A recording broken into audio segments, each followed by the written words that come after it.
Puji Tuhan, salam sejahtera dalam kasih Kristus. Kalau pada malam ini kita masih diberkati Tuhan dengan kesehatan, dengan perlindungan Tuhan yang ajaib, kita masih ada di sini.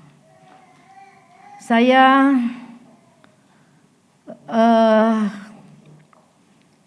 selama 1 minggu ini, sejak saya dengar firman Tuhan minggu kemarin tuh dari Bapak Pendeta Huta Julu, hari Kamisnya Pastor Bobby Rumbayan, itu firman terus terngiang-ngiang di dalam pikiran dan hati saya.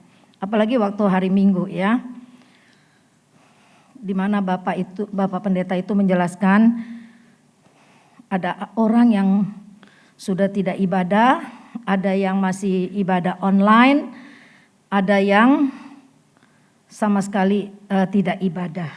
Nah, ini satu keadaan yang mungkin kita juga tidak mau gitu ya. Satu keadaan yang mungkin kita juga nggak pernah prediksi akan terjadi seperti hari ini. Kita ibadah pakai masker semuanya, jaga jarak, dan kita tidak bersentuhan satu dengan yang lain. Terus saya kan juga orangnya senang ngikutin berita-berita terkini gitu ya. Tentang virus ini, begitu banyak penjelasan tentang virus ini akan berakhir kapan, sampai kapan. Ada banyak pakar-pakar yang sudah bicara begini begitu, hamba Tuhan yang bicara begitu begini. Dan yang paling saya tarik kesimpulan sebetulnya dikatakan intinya adalah virus itu tidak akan pernah berakhir. Jadi virus COVID-19 ini tidak akan pernah hilang dan kita akan hidup berdampingan dengan dia seperti virus flu. Dan belum pernah ada obat virus kecuali vaksin mencegah gitu kan. Terus saya renungkan terus firman Tuhan. Yang Rasul Paulus katakan bahwa hidupku setiap hari itu ada di dalam bayang-bayang maut, kata Rasul Paulus. Dan juga kalau kita ikutin perjalanan hidup Rasul Paulus ketika dia mengiring Tuhan, ketika dia melayani Tuhan, ketika dia diubahkan hidupnya, bukan sesuatu yang enak loh yang dia alami demi memberitakan Injil. Tapi dia berbahagia di situ sampai dia berkata yang dulu ku anggap mulia ternyata itu sampah. Yang dulu dianggap mulia adalah dia orang pintar, punya guru Gamaliel yang hebat, dan juga dia punya kuasa bisa membunuh orang Kristen. Dia anggap itu sangat mulia, tapi ketika dia mengenal Kristus, dia bilang itu semua ku anggap sampah. Nah, ketika dia bisa berkata semua ku anggap sampah dan dia mengikut Kristus, menjadi pengikut Kristus, ada banyak kesusahan sehingga dia bilang hidupku ada dalam bayang-bayang maut. Bukankah kita juga sekarang seperti itu ya? Hari ini kita dengar si ini mati misalnya gitu ya. Besok kita dengar dokter itu mati. Terus kita dengar lagi bintang film ini mati gitu kan. Bukankah kita ini juga ada di dalam bayang-bayang maut setiap hari?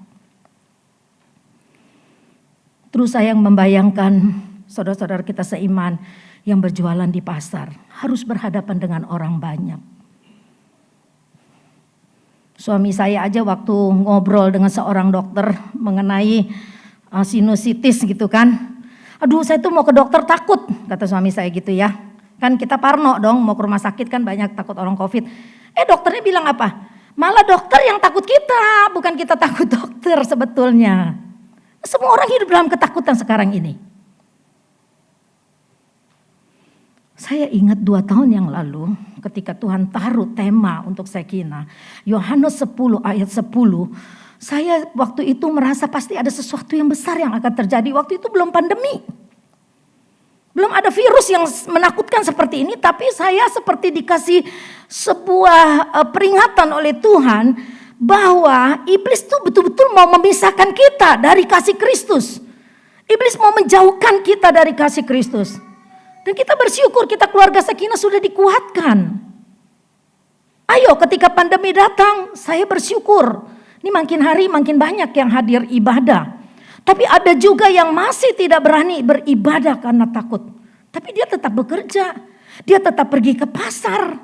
Kata pendeta Huta-Julu kemarin bilang apa? Orang yang berpikir seperti itu berarti dia pikir virusnya tuh ada di gereja. Dan saya mengamat-amati begitu banyak jemaat kita yang kena COVID itu karenanya bukan dari gereja. Tapi mereka tertular dari luar. Tapi puji Tuhan kita semua selamat sampai hari ini. Dijauhkan Tuhan lah, jangan sampai ada yang dipanggil karena COVID ya. Kalau karena tua, karena sakit, itu memang udah waktunya Tuhan. Tapi pada malam ini saya mau mengingatkan kita semua, mari kita beribadah kepada Tuhan. Iblis mau memisahkan kita dari kasih Tuhan. Iblis mau memisahkan kita supaya kita nih, jangan terlalu akrab sama Tuhan. Makanya seringkali saya bilang, kita kalau ibadah online, kita tidak sungguh-sungguh ibadah duduk di depan seperti kita beribadah di gereja. Makanya kita cuma nonton. Kalau kita nonton, kita bisa sambil makan, sambil tiduran, sambil wirawiri, sambil cuci piring, sambil petik bayam. Kita cuma nonton, bukan ibadah. Dan kita tidak akan rasakan apa-apa. Maka ada orang yang bilang saya bisa 6 kali buka khotbah di internet. Tetapi kamu cuma buka, kamu cuma nonton, dengar sambil kerja sepintas lalu. Nah, mendisiplinkan diri itu enggak mudah memang. Enggak mudah mendisiplinkan diri. Maka cucu saya bilang ibadah aja, mesti ibadah.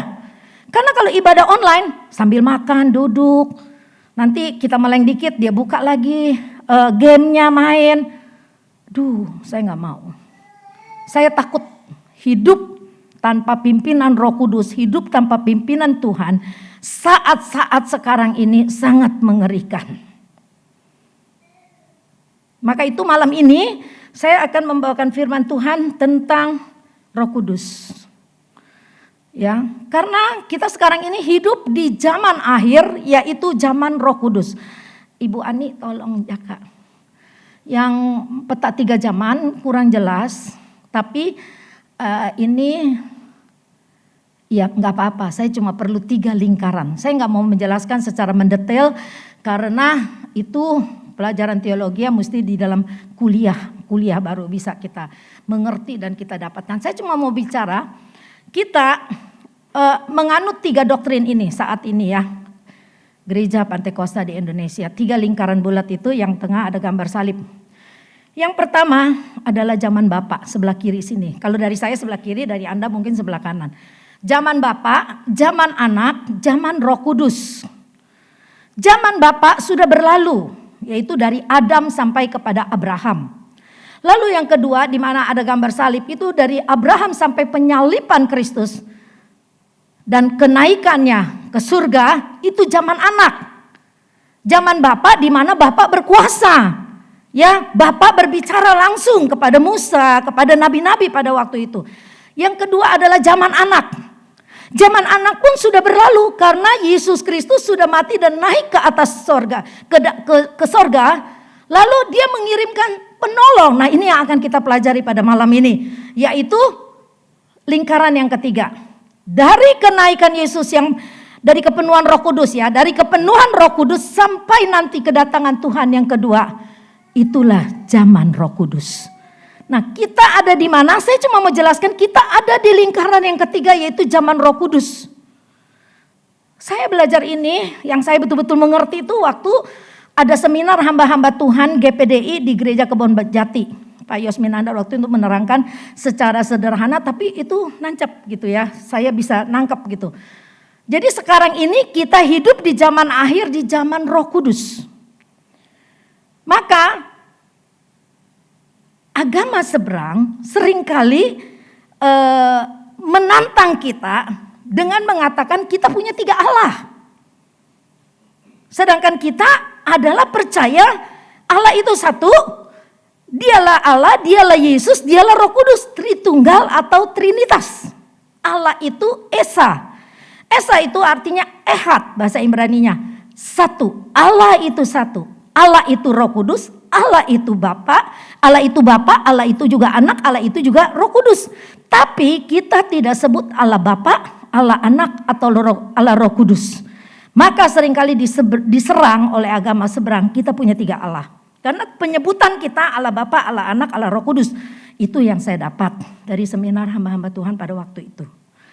Jadi yang harus kita sebut adalah Bapa, Allah Bapa, Anak, dan Putra, Roh Kudus. Untuk menyatakan Trinitas itu. Nah, tadi saya katakan sekarang kita ada di zaman akhir, yaitu zaman Roh Kudus. Zaman Bapa sudah berlalu, zaman Anak sudah berlalu karena Yesus sudah mati dan bangkit, dia naik ke surga, dia kirim penolong itu yaitu Roh Kudus. Kita hidup di zaman Roh Kudus, maka kita perlu belajar tentang Roh Kudus. Kita perlu tahu apa itu Roh Kudus dan kita perlu mengalami Roh Kudus itu bagaimana dia hidup di dalam kita. Seperti ketika Bapa ada di dalam dunia di Taman Eden, seperti ketika Anak Yesus Kristus jadi manusia, dia ada di muka bumi ini. Nah, Roh Kudus sebuah pribadi yang tidak kita lihat, tapi kuasanya dahsyat. Karena dia juga Bapa, karena dia juga Anak. Sudah cukup Jaka, ini gambar, kita beralih kepada ayat yang akan kita baca pada malam ini. Yohanes 14 ayat 1. Kita belajar dari kitab Yohanes. Yohanes 14 ayat 1 dikatakan begini. Janganlah gelisah hatimu, percayalah kepada Allah, percayalah juga kepadaku.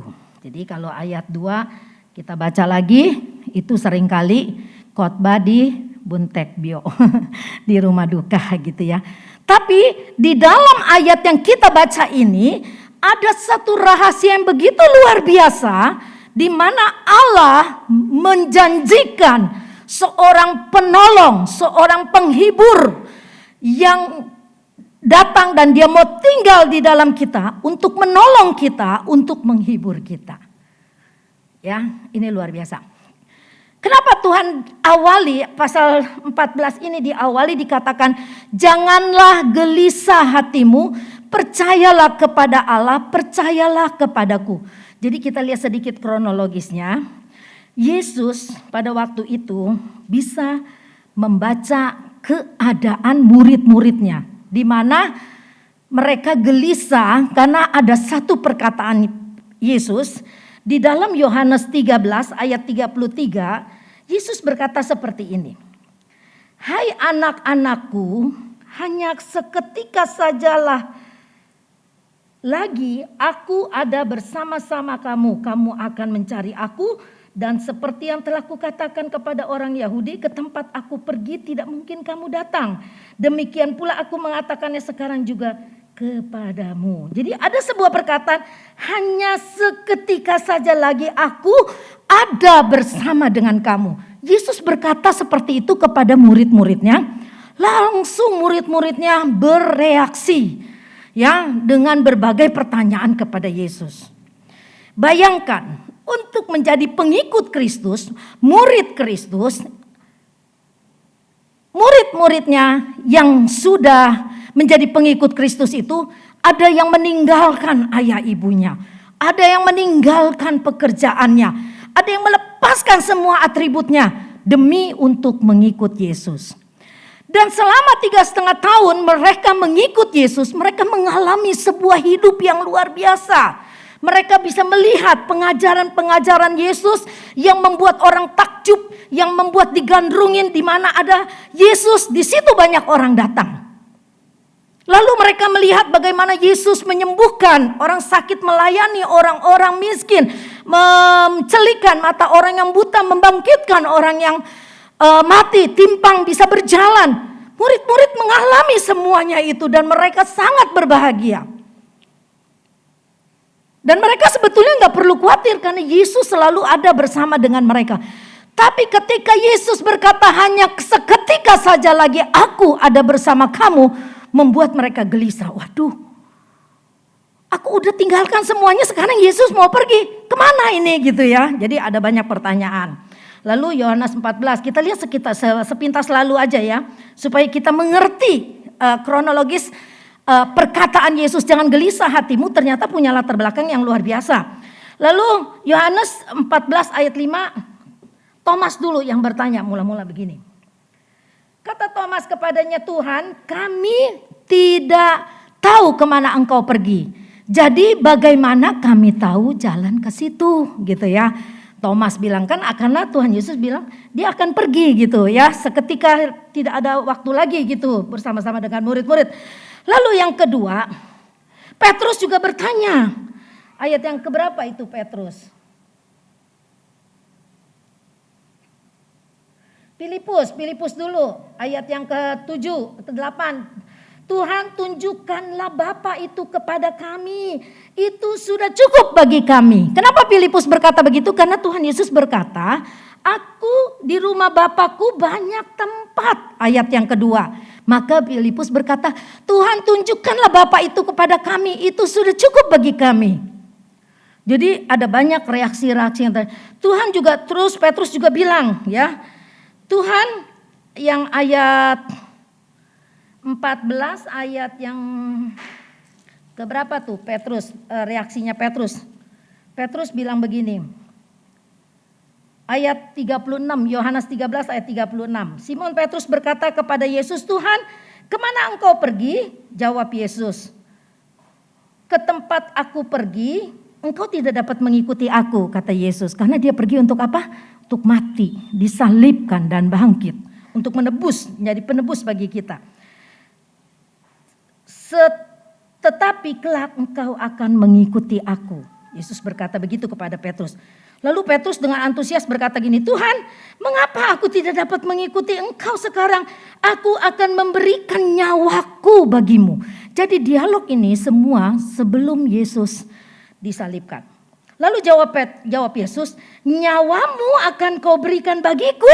Yesus bertanya kepada Petrus, sesungguhnya sebelum ayam berkokok 3 kali, engkau telah menyangkal aku. Di dalam reaksi yang bermacam-macam itu, Tuhan mengerti bahwa murid-murid gelisah ketika dia memberitahukan bahwa dia tidak akan lama lagi bersama-sama dengan mereka. Maka Tuhan memperkenalkan pribadi yang lain kepada murid-murid dan juga kepada kita. Baca ayat yang ke Yohanes 14 ayat 16 sampai 17. Yohanes 14 ayat 16 sampai 17.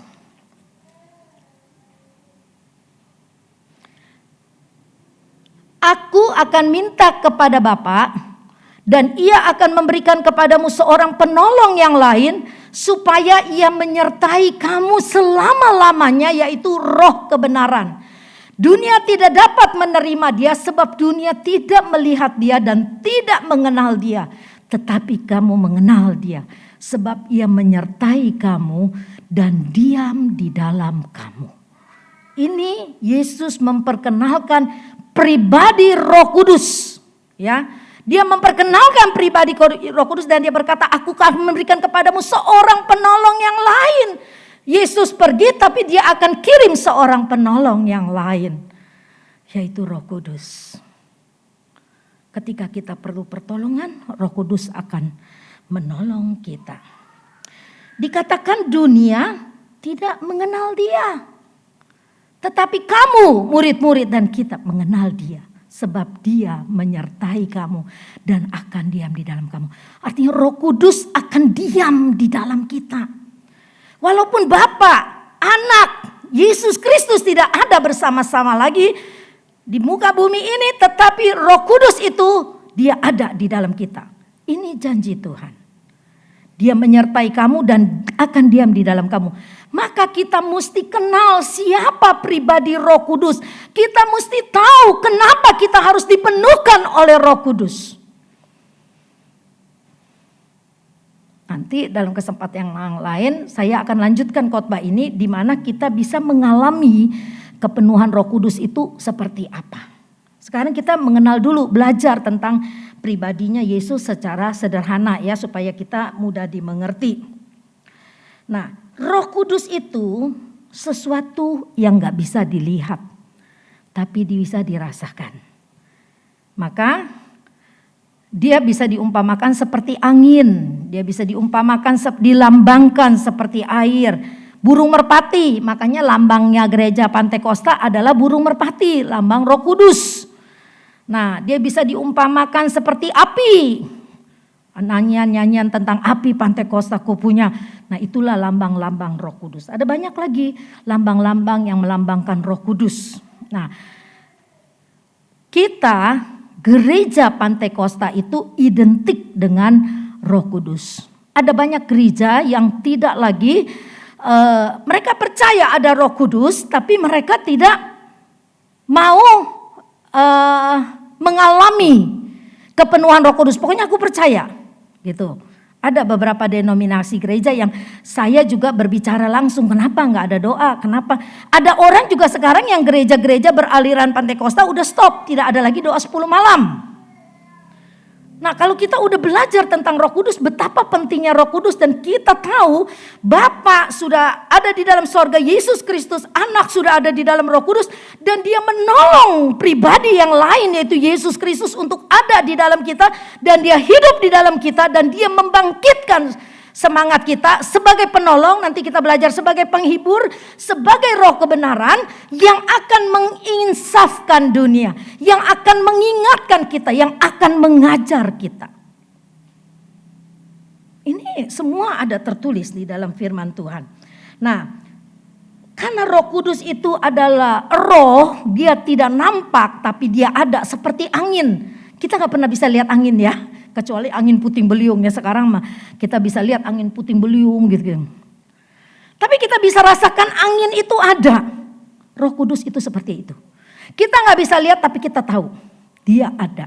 Dan kamu yang sudah dipenuhkan Roh Kudus, kamu akan tahu Roh Kudus ada di dalam aku. Nanti kita belajar lagi, dia mengingatkan aku ketika aku di jalan yang salah. Dia mengingatkan aku ketika pikiranku ngaco, pikiranku jahat. Dia mengingatkan. Tinggal kita mau nggak dengar suara Roh Kudus? Tinggal kita mau nggak taat kepada suara Roh Kudus? Apa kita mau biarkan ajalah Roh Kudus ngomong, aku mau jalan dengan caraku sendiri. Pelajaran Roh Kudus begitu banyak ya. Dan kita belajar sedikit demi sedikit secara sederhana, dan kita mengerti, kita impartasikan di dalam kehidupan kita. Itu yang paling penting. Harus mengalami Roh Kudus. Maka di dalam kehidupan nyata kita ini, kita jarang sekali bicara tentang Roh Kudus kepada anak-anak. Malah hasil survei dikatakan kita di dalam pertumbuhan anak-anak, atau kita juga dulu seperti kita kecil, kita mulai menjadi remaja, besar-besar, kita lebih banyak cerita setan gitu misalnya ya.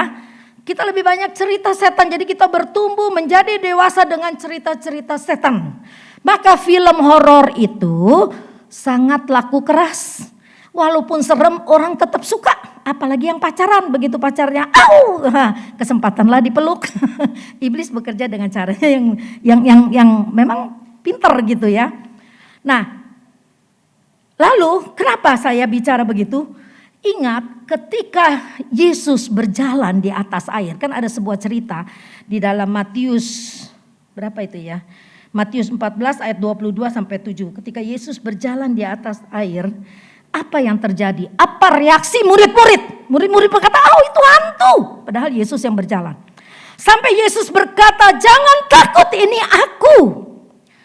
Murid-murid Yesus saja yang bersama-sama dengan Yesus masih mengira itu hantu. Nah, kita sekarang hidup di zaman Roh Kudus, kita harus penuh dengan roh, supaya roh itu menguasai kita. Jadi kalau Roh Kudus menguasai kita, pikiran kita beres. Ketika ada yang gak beres, Roh Kudus akan mengingatkan, salah cara berpikirmu. Kita ngelihat hal-hal yang gak benar, misalnya, ini hantu kali, kita gak takut. Kita gak takut. Karena Roh Kudus yang ada di dalam kita itu lebih besar dari segala roh setan, roh hantu, roh genderuwo, roh apa tuh namanya tuh, kuntilanak, segala macam lah.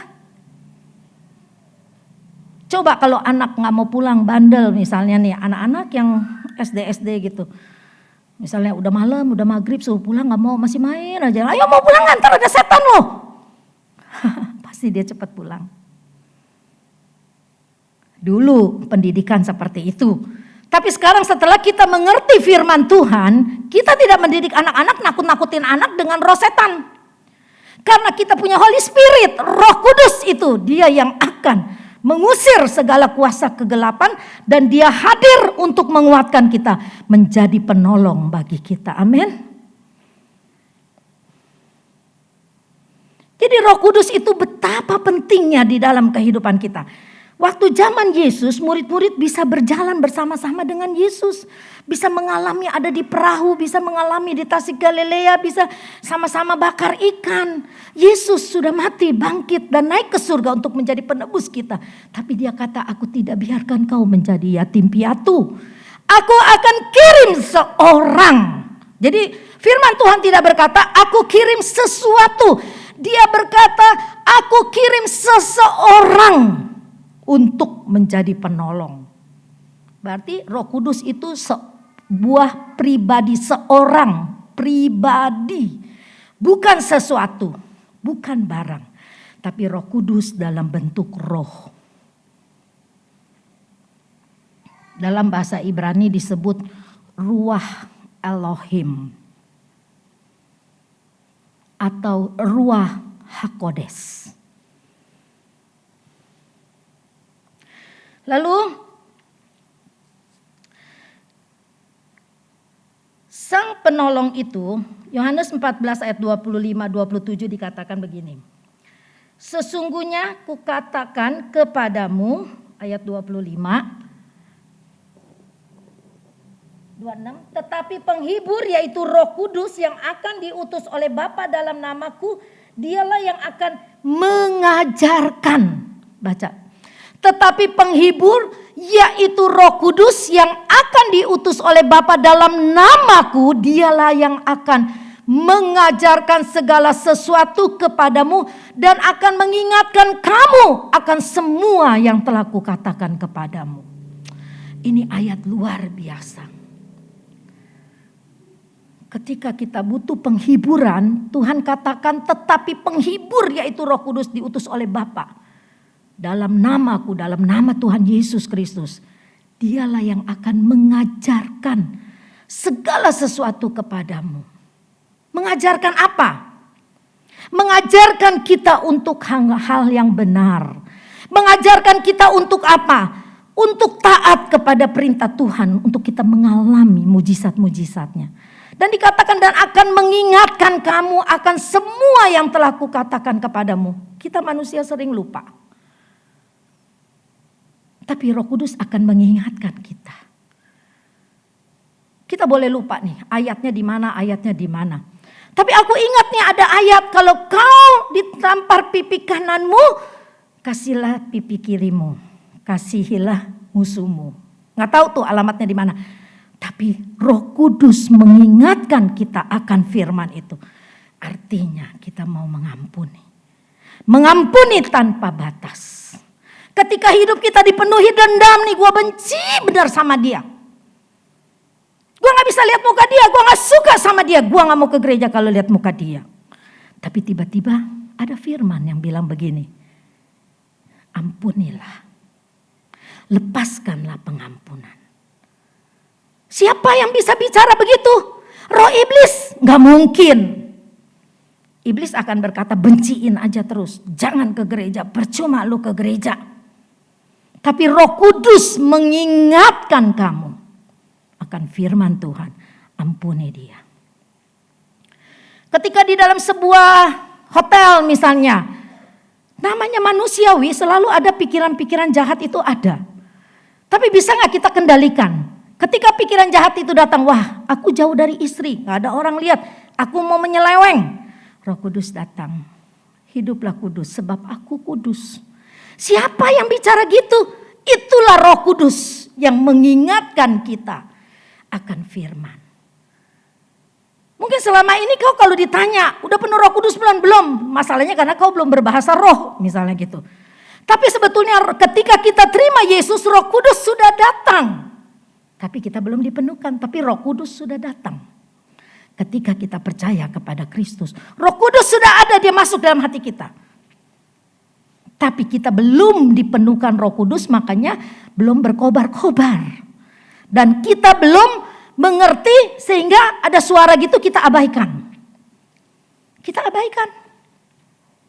Udahlah, aku nggak bisa ngampunin dia, benci sampai mati. Nah, itu namanya mengabaikan suara Roh Kudus. Suara Roh Kudus adalah suara yang baik, yang akan mengajarkan kita segala sesuatu dan mengingatkan kita akan semua yang telah Yesus ajarkan kepada kita. Ketika kita lupa, dia ingatkan kita. Mari malam ini, saya tahu ada banyak yang rajin 10 malam tidak absen datang berdoa. Bukan sekedar berdoanya dan engkau datang, tapi kamu harus alami bagaimana Roh Kudus itu memimpin hidupmu dan dia mengingatkan kamu dan dia mengajarkan segala sesuatu kepadamu. Kalau kita bilang begini, banyak orang Kristen yang jahat, banyak orang Kristen yang nipu, banyak orang Kristen yang berzina, banyak orang Kristen yang selingkuh. Emang iya, ada. Tapi orang yang seperti itu adalah orang yang tidak taat kepada Roh Kudus. Pasti Roh Kudus sudah ingatkan, jangan berbuat seperti itu berdosa. Tapi dia abaikan suara itu. Ayo kita jangan abaikan suara Roh Kudus ya. Jangan abaikan. Jangan terpatok kepada bahasa roh. Kalau kamu belum dapatkan bahasa roh, kejar terus sampai kamu dapat, tapi itu bukan dibuat-buat. Tapi yang harus kamu alami dulu adalah bagaimana Roh Kudus itu bekerja dan dia hidup di dalam dirimu. Dia mengajarkan segala sesuatu kepadamu dan dia mengingatkan kamu dan saya semua apa yang Tuhan sudah ajarkan kepada kita. Ada banyak orang yang mengabaikan Roh Kudus karena dia enggak taat. Dia kecilkan suara Roh Kudus, dia gedein volume suara hati nurani dia. Aku mau nikmati hidup, kapan lagi hidup di dunia. Maka dia hiduplah cara dunia, walaupun dia hamba Tuhan. Tapi kalau orang yang takut sama Tuhan, dia akan gedein volume suara Roh Kudus, dia kecilin suara hati nuraninya. Supaya yang memimpin hidupnya adalah Roh Kudus. Maka kata Tuhan, ketika engkau butuh penghiburan, dia kirim penghibur itu, yaitu Roh Kudus. Ketika engkau perlu pertolongan, dia kirim penolong, yaitu Roh Kudus menjadi penolong. Dan ketika engkau gak tahu kebenaran, dia kirim Roh kebenaran. Yang mengajarkan seluruh kebenaran kepada kita, untuk kita hidup benar di dalam Tuhan. Lalu kita baca lagi ayat Yohanes 16 ayat 7 sampai 14. Semua saya ambil di dalam Yohanes. Yohanes 16 ayat 7 dan 4 sampai 14 bilang begini. Jikalau kamu tinggal di dalam Yohanes 16 ayat 7 sampai 14. Namun benar yang kukatakan ini kepada kamu adalah lebih berguna bagi kamu jika aku pergi. Sebab jikalau aku tidak pergi, penghibur itu tidak akan datang kepadamu. Tetapi jikalau aku pergi, aku akan mengutus dia kepadamu. Jadi Yesus memang harus pergi. Dia berkata kepada murid-muridnya, jangan gelisah hatimu. Adalah lebih baik aku pergi karena aku akan mengirim seorang penolong, seorang penghibur kepadamu. Ayat yang ke-8. Dan kalau ia datang, ia akan menginsafkan dunia akan dosa, kebenaran, dan penghakiman. Perhatikan kata menginsafkan ya. Ketika Roh Kudus datang, Roh Kudus akan menginsafkan dunia akan dosa, akan kebenaran, dan akan penghakiman. Maka kita perlu Roh Kudus. Ayat 9. Dan dosa, akan dosa karena mereka tetap tidak percaya kepadaku. Ayat 10. Akan kebenaran karena aku pergi kepada Bapa dan kamu tidak melihat aku lagi. akan penghakiman karena penguasa dunia ini telah dihukum. Masih banyak hal yang harus kukatakan kepadamu, tetapi sekarang kamu belum dapat menanggungnya.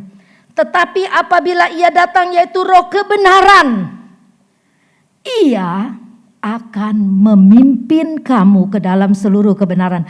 Sebab ia tidak akan berkata-kata dari dirinya sendiri, tetapi segala sesuatu yang didengarnya, itulah yang akan dikatakan. Nah, dia akan memberitakan kepadamu hal-hal yang akan datang. Artinya Roh Kudus atau Roh kebenaran itu dia akan memimpin kita kepada seluruh kebenaran.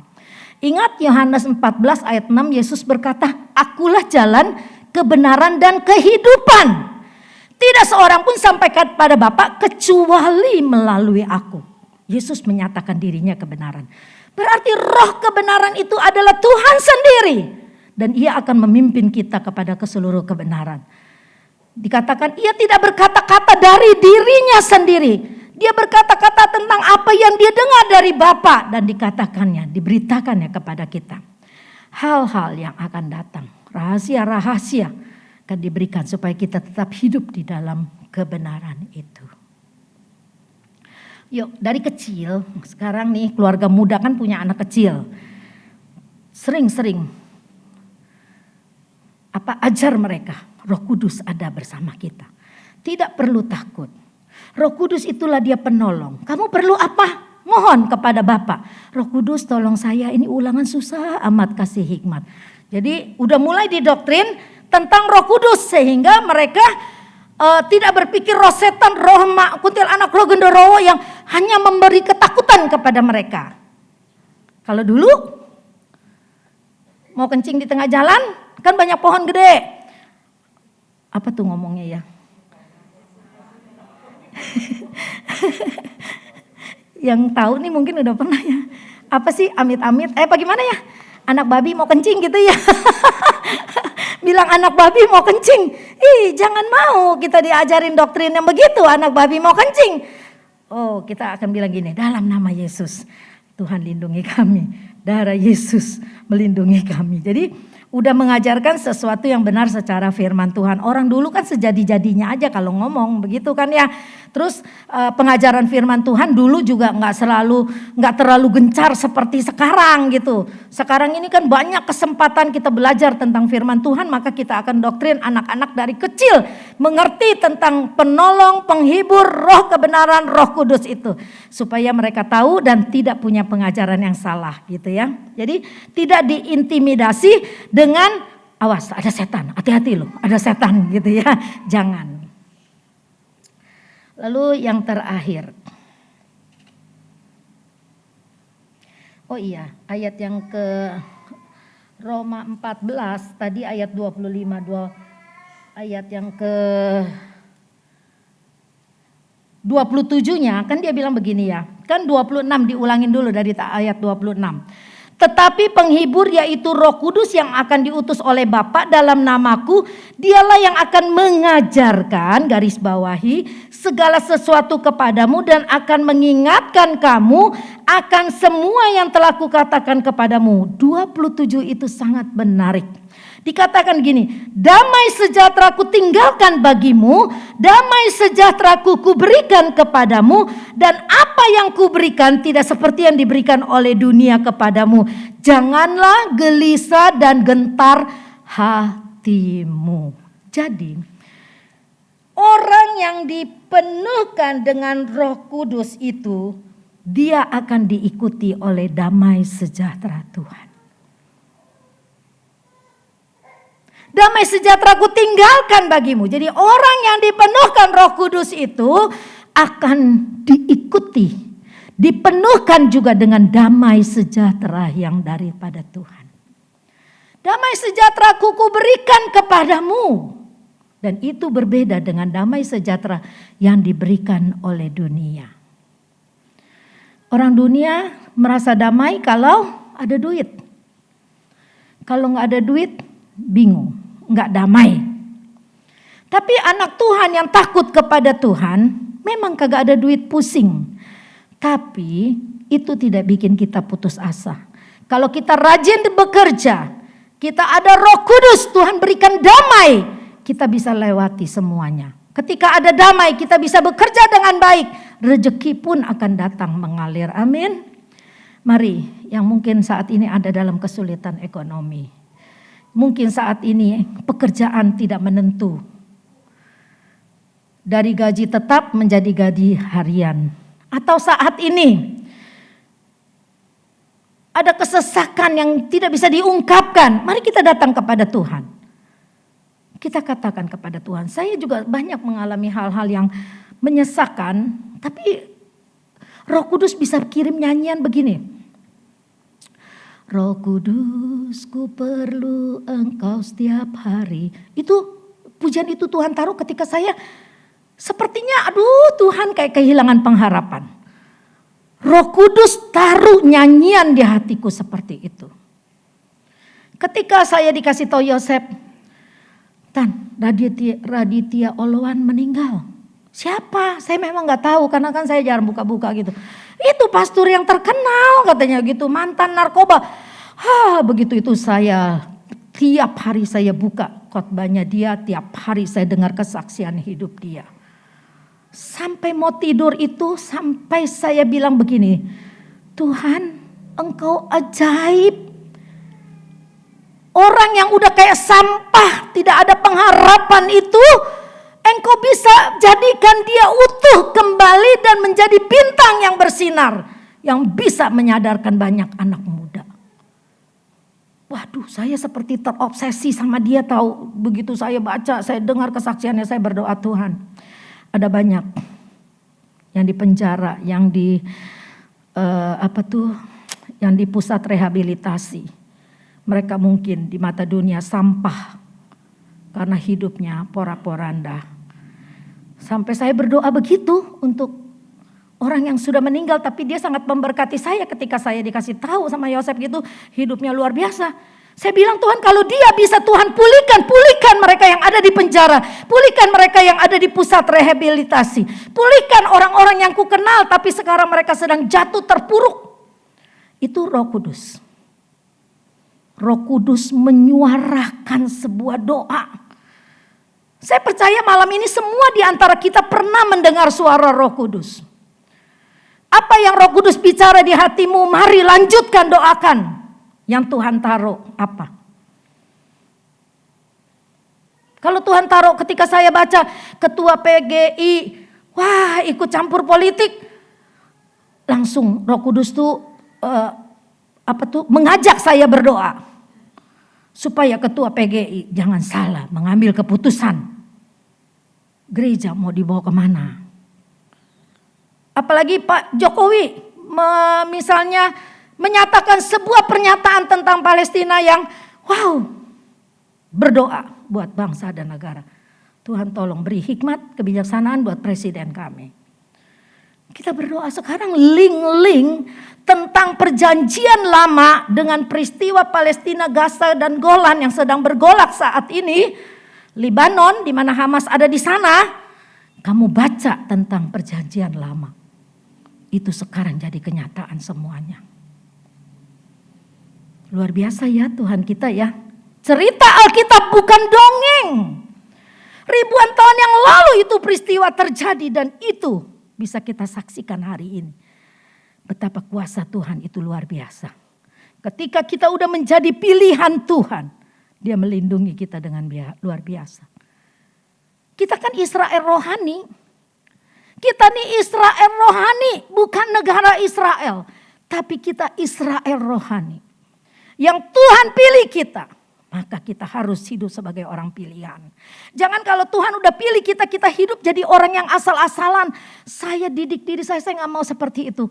Kalau saya lagi lemah Tuhan, saya orang pilihanmu. Saya gak boleh hidup asal-asalan. Ada banyak tekanan, saya gak takut selagi Tuhan bela saya.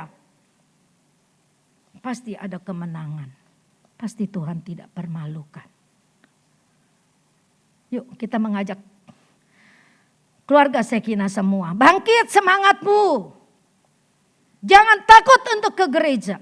Kalau engkau berani ke pasar, engkau berani ke mall, engkau berani berjualan berhadapan dengan orang, terus engkau gak berani ke gereja. Bertanyalah kepada dirimu, di mana suara Roh Kudus?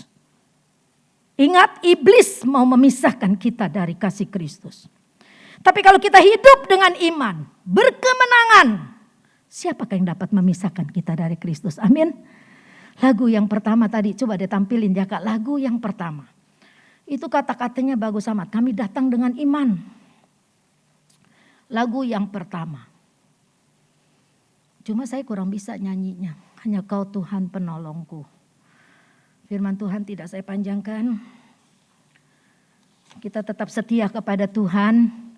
Dengan pengertian Roh Kudus, kita hidup di zaman akhir, di zaman Roh Kudus, penuhlah dengan Roh Kudus. Hiduplah di dalam Roh. Ya, jangan abaikan. Ada perkataan iman, kami datang dengan iman atau bagaimana gitu. Tadi saya mau catat nggak keburu. Coba ayatnya satu persatu, baitnya, syairnya. Kasih-Mu yang sanggup mengubah hidupku.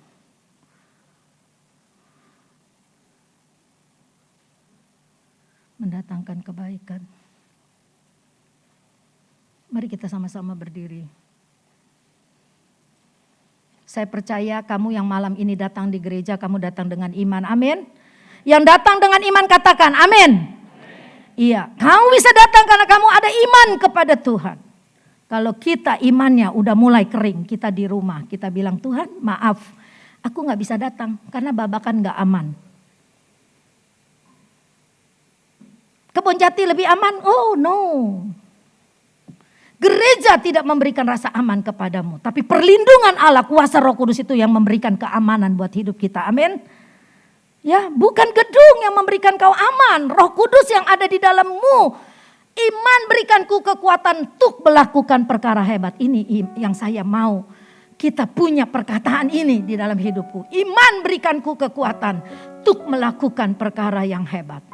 Perkara hebat yang mana yang kamu mau kerjakan? Itu ada dalam hidupmu. Apa yang mau kerjakan? Kau mau bilang, Tuhan tahun ini aku mau hidup lebih baik dari tahun kemarin. Tuhan tahun ini aku mau lebih setia. Komitmenmu bikin kepada Tuhan. Iman berikanku kekuatan untuk melakukan perkara yang hebat. Mari kita nyanyikan lagu Peganglah Tanganku, Roh Kudus.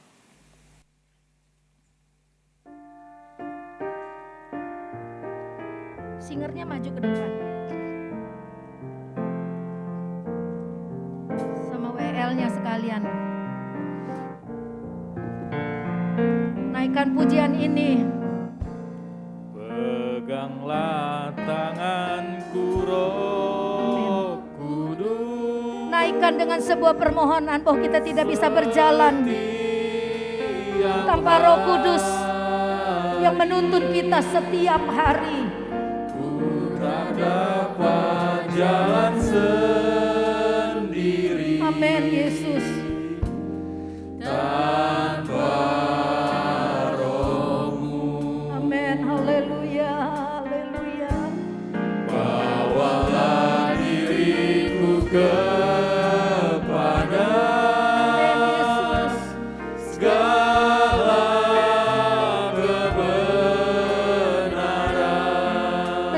Tuhan, bawa kami kepada seluruh kebenaran. Tidak tersesat, mengikuti jalan-Mu. Peganglah tanganku Roh Kudus. Peganglah tanganku Roh Kudus. Angkat tanganmu ke atas. Setiap hari biar Tuhan pegang tangan kita. Ku tak dapat jalan sendiri. Amin, haleluya. Tanpa Roh-Mu. Haleluya Yesus. Bawalah diriku Amin, haleluya. Haleluya. Haleluya Yesus, haleluya. agar ku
kasih Tuhan. Terima kasih Tuhan. Haleluya, haleluya Yesus. Haleluya, haleluya, haleluya Yesus. Haleluya, haleluya, haleluya Yesus. Benar Tuhan, inilah permohonan kami. Peganglah tangan kami Roh Kudus. Kami tak berani berjalan sendiri. Kami datang ke rumah-Mu hanya karena iman kepada-Mu Tuhan. Karena kami percaya perlindungan-Mu ada buat kami yang setia. Tuhan, terima kasih. Roh Kudus, biarlah Engkau yang ambil alih seluruh kehidupan kami. Dan pimpinlah kami Tuhan. Setiap hari kami berjalan, setiap hari kami berpikir, setiap hari kami berkata-kata. Roh Kudus, pimpinlah kami Tuhan. Berilah kami hikmat-Mu ya Tuhan. Untuk kami jangan sampai salah melangkah. Di zaman akhir, zaman Roh Kudus ini, biarlah Tuhan urapan Allah itu ada buat kami Tuhan.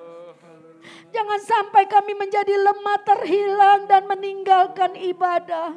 Jangan sampai terjadi seperti itu Tuhan.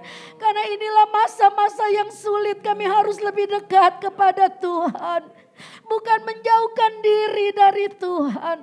Tapi kami harus semakin dekat kepada-Mu ya Tuhan. Kepada siapa kami berlindung dan mencari pertolongan. Kalau bukan kepada Tuhan. Janji-Mu Tuhan. Sebelum Engkau ditangkap, dibunuh dengan kejam, tetapi Engkau bangkit pada hari yang ketiga. Dan Engkau naik ke dalam sorga menjalankan tugas-Mu sampai selesai Tuhan. Jangan biarkan kami menjadi orang yang tidak tahu bersyukur. Jangan biarkan kami menjadi orang yang tidak tahu berterima kasih Tuhan. Sehingga kami lebih mengidolakan hidup kami sendiri Tuhan. Jauhkan kami dari perkara yang seperti itu.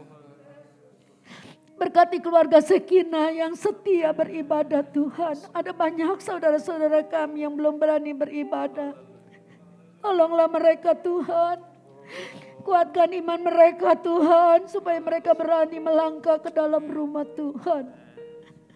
Karena di masa-masa yang sulit seperti ini.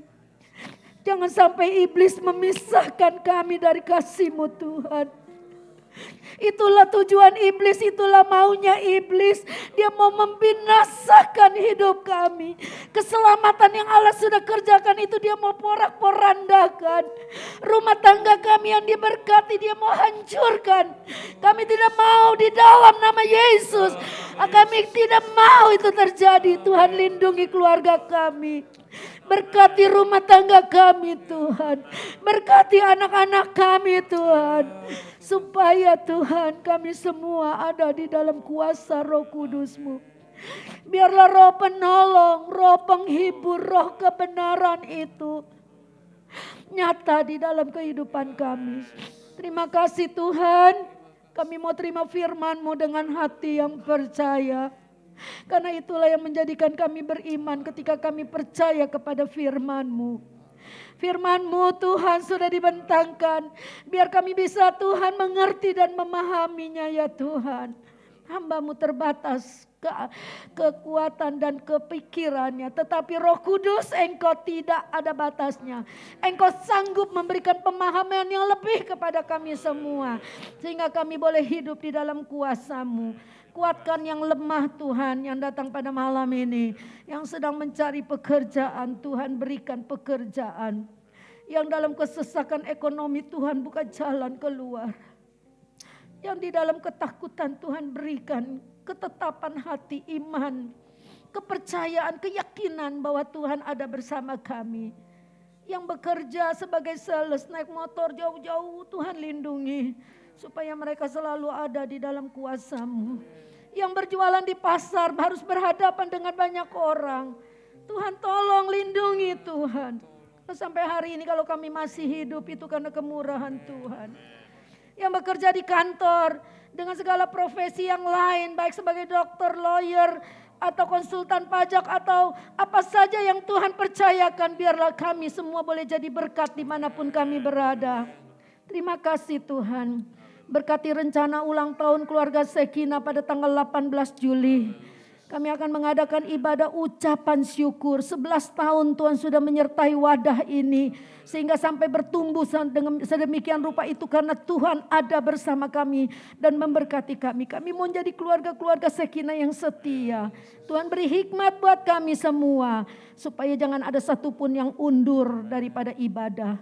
Terima kasih Tuhan. Berkati semua yang sudah ambil bagian.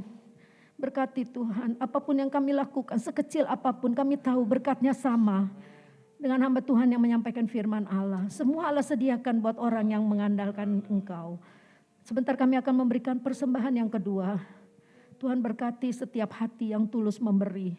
Tangan-tangan yang selalu terbuka untuk melayani pekerjaan Tuhan. Kau berkati berlipat kali ganda Tuhan. Apa yang kami punya adalah daripada Tuhan dan kami kembalikan kepada Tuhan. Terima kasih Tuhan. Di dalam nama Yesus Kristus kami terima firman-Mu dan kami mau lakukan persembahan yang kedua. Haleluya. Amin. Kita akan naikkan pujian.